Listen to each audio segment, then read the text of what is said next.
versus rigidez a cargo de María Cristina Vallejo.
Buenos días a todos, es un honor estar aquí. Disculpen, yo no hablo espanhol, pero espero que compreendam mi português. Empezamos. Meu nome é Maria Cristina, eu sou fisioterapeuta do Brasil e vou falar hoje sobre um desafio da reabilitação do cotovelo, que é conseguirmos estabilidade sem rigidez. Para isso eu trouxe dois casos, onde eu vou abordar primeiramente a prevenção da rigidez e depois o que fazer no pós-operatório da liberação de um cotovelo rígido. O primeiro caso é um homem de 73 anos, caiu da escada, sofreu luxação do cotovelo e foi submetido à reconstrução ligamentar medial e lateral. O primeiro aspecto importante da prevenção da rigidez é o trabalho multidisciplinar e a participação do paciente. Nesse caso, nós tínhamos essa tríade perfeita e conseguimos então desenvolver uma reabilitação individual e segura. O segundo aspecto importante é o encaminhamento precoce para a reabilitação. E nesse aspecto também foi positivo, porque começamos a trabalhar com esse paciente com 6 dias de pós-operatório. O terceiro e quarto aspectos importantes são o posicionamento adequado e a movimentação precoce e segura. É claro que aqui depende do trauma e também da conduta médica. E aqui eu ressalto mais uma vez a importância da boa comunicação entre os cirurgiões e os terapeutas. No nosso paciente aqui, que sofreu luxação, sabemos que é muito importante nós protegermos os ligamentos. Então, a posição supinada para protegermos o complexo ligamentar medial e a posição pronada para protegermos o complexo ligamentar lateral. No nosso paciente, nós confeccionamos essa órtese axilopalmar com o antebraço em médio prono, porque o complexo lateral era mais friável que o medial, para proteger um pouco mais o aspecto lateral. O quinto aspecto importante é termos ciência sobre a presença de alguma alteração radiográfica, como, por exemplo, o drop sign, que levará a uma instabilidade persistente e, entre outras consequências, levará à rigidez. Quando ele está presente, esse grupo do Canadá desenvolveu um protocolo de exercícios específicos na tentativa de reverter essa instabilidade. E eu vou falar um pouquinho mais sobre esse protocolo mais adiante. O sexto aspecto importante é fazermos uma boa condução das fases inflamatória e de reparo tecidual. Eu vou detalhar a seguir alguns aspectos apenas importantes de cada uma dessas fases. A primeira fase, a fase inflamatória, nós temos uma série de condutas que podemos abordar com o objetivo principal de reduzir a dor, o edema e fazer uma movimentação precoce e segura. Mas aqui a dica clínica para prevenirmos a rigidez é nós mantermos a posição e o arco de movimentos seguros durante todos os procedimentos. Vamos falar um pouquinho mais agora como nós conseguimos fazer essa movimentação precoce e segura com este paciente. Então, apesar desse paciente não apresentar o drop sign positivo, a médica cirurgiã nos alertou sobre uma certa fragilidade nos ligamentos reconstruídos. Então, nós optamos por adotar o protocolo do drop sign, pois ele aumenta a coaptação articular e nos daria mais segurança para trabalhar precocemente essa movimentação. Então, esse protocolo, a gente ensina o paciente a fazer movimentação simultânea em isometria, usando a órtese dos flexores e extensores do cotovelo. Depois, nós realizamos exercícios acima da cabeça. Então, aqui nós podemos ver o paciente fazendo a flexão livre. A extensão era limitada a menos 60, 40 graus de extensão, de forma ativa assistida e com o antebraço em posição de proteção, médio prono. Ao lado, a gente observa o paciente fazendo a pronossupinação com o cotovelo fletido a mais de 90 graus. Por fim, nós também passamos para o paciente isotonia dos flexores e extensores de dedos e de punho para trabalhar também os estabilizadores secundários, mediais e laterais do cotovelo. Na fase fibroblástica, nós podemos fazer a combinação do calor à movimentação segura.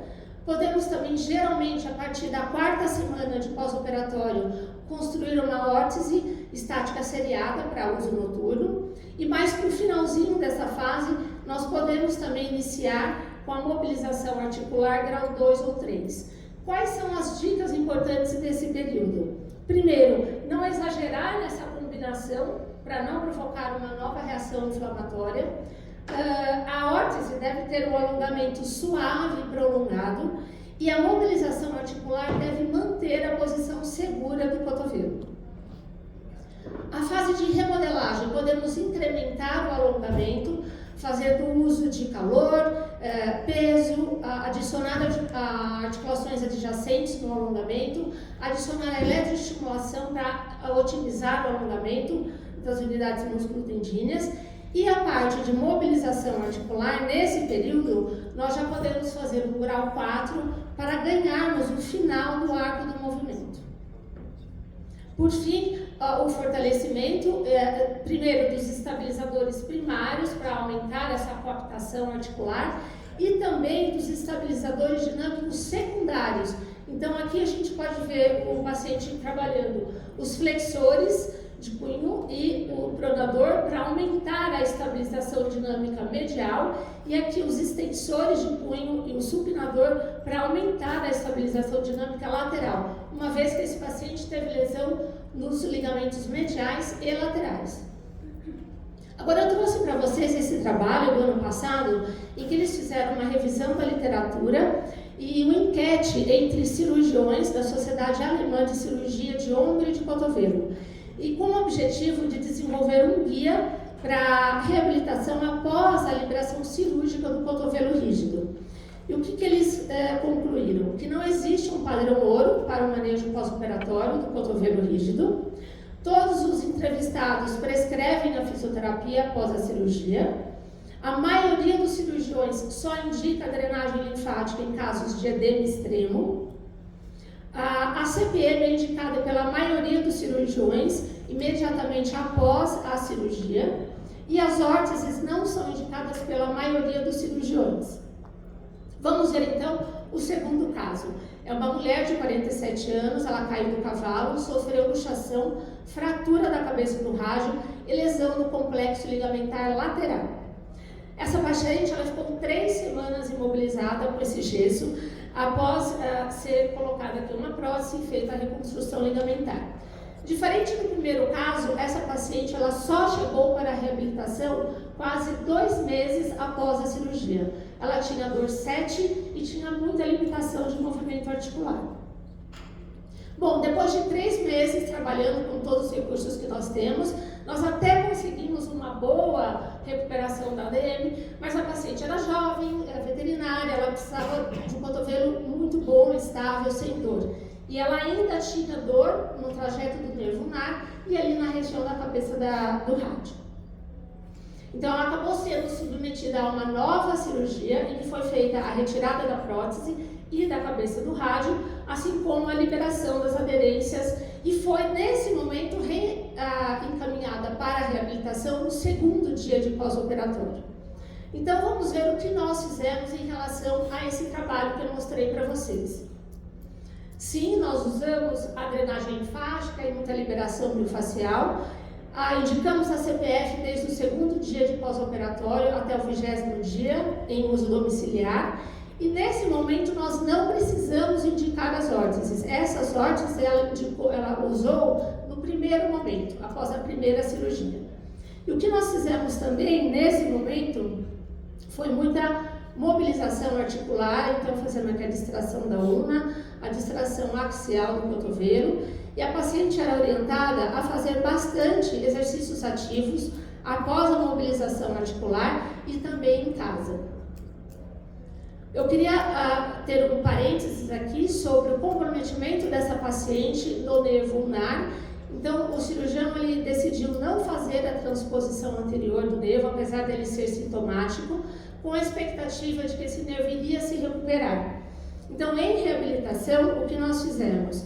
Nós trabalhamos com laser, ultrassom, liberação linfacial, fizemos também o uso da mobilização neural para liberar a expulsão, o deslizamento neural em seu trajeto, e usávamos também muito a TENS e essa almofadinha para aliviar a pressão do nervo ulnar durante os procedimentos da reabilitação. E de fato não foi necessário fazer nenhuma abordagem cirúrgica no nervo ulnar. Agora aqui finalizando, eu estou mostrando o progresso, né, do fortalecimento que essa paciente teve.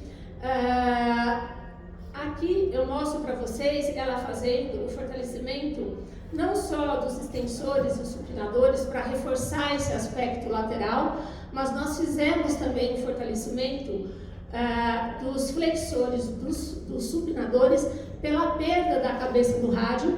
Então, essa paciente sofreu uma perda desse batente ósseo contra o estresse em valgo.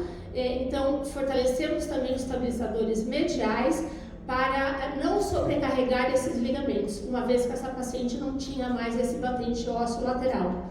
Eu não coloquei aqui nesse slide, mas só para complementar um pouquinho a fala do Dr. Inácio, esses pacientes que perdem a cabeça do rádio acabam tendo outras consequências. Então, nós também trabalhamos muito os estabilizadores dinâmicos de punho, do bordo ulnar, para evitar também uma sobrecarga ali na fibrocartilagem triangular. Aqui eu mostro para vocês a amplitude de movimento que a paciente conseguiu. Aqui ela voltando, né, a andar a cavalo, era o que ela queria, e voltar a trabalhar também como veterinária. E é isso. Então, eu gostaria de agradecer muito, estou muito feliz em estar aqui. Gostaria de dar um parabéns para todos envolvidos na organização desse evento, que se sintam representados aqui pelo Dr. Gabriel e pela doutora Sofia. E venho convidar a todos para se prepararem, porque em 2031 nós teremos o Congresso Mundial de Cirurgia e de Reabilitação da Mão no Rio de Janeiro. Então, nós vamos receber todos vocês com muito carinho e para continuarmos a compartilhar conhecimento prático e científico. Muito obrigada. Muitas graças.